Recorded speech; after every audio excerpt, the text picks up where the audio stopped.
চলতি মৌসুমে রাজস্থান রয়্যালসের হয়ে খেলা রবীন্দ্রচন্দ্র আশ্বিন আইপিএল নিয়ে কথা বলেছেন ক্লাব প্রেরি ফায়ার পডকাস্টে। ইংল্যান্ডের সাবেক অধিনায়ক মাইকেল ভন ও অস্ট্রেলিয়ার সাবেক ওপেনার অ্যাডাম গিলক্রিস্টের সঙ্গে আলাপে আইপিএলের বিশালত্ব নিয়ে কথা বলেন তিনি।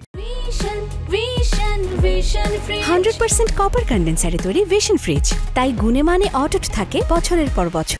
আমি যখন প্রথম আইপিএল খেলতে এসেছিলাম ভেবেছিলাম আন্তর্জাতিক ক্রিকেটারদের কাছে অনেক কিছু শিখতে পারবো। আমি তখনও জানতাম না আইপিএল 10 বছর পরে কোথায় যাবে।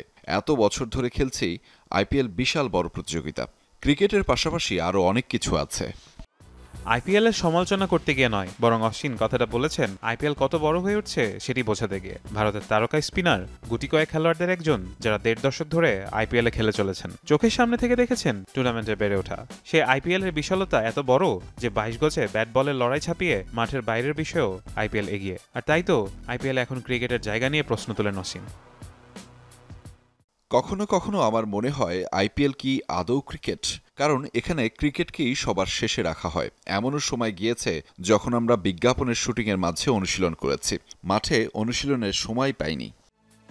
আইপিএলে Chennai Super Kings, Punjab Kings, Delhi ক্যাপিটালসের মতো দলের হয়ে খেলার পরে এখন রাজস্থান রয়্যালসে খেলেন তিনি। দলের নিয়মিত সদস্য তিনি। আইপিএলে নিয়মিত খেললেও ভারতের টি-20 দলে অনিয়মিত তিনি। অবশ্য জাতীয় দলে টেস্টের নিয়মিত মুখ অশ্বিন।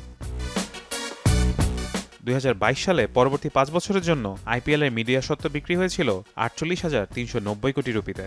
এর মধ্যে ম্যাচ প্রতি মিডিয়া সত্ত্ব আয়ে পৃথিবীর দ্বিতীয় দামি লিগ আইপিএল, শীর্ষে যুক্তরাষ্ট্রে এনএফএল। ফারহান ইহসান, যমুনা স্পোর্টস।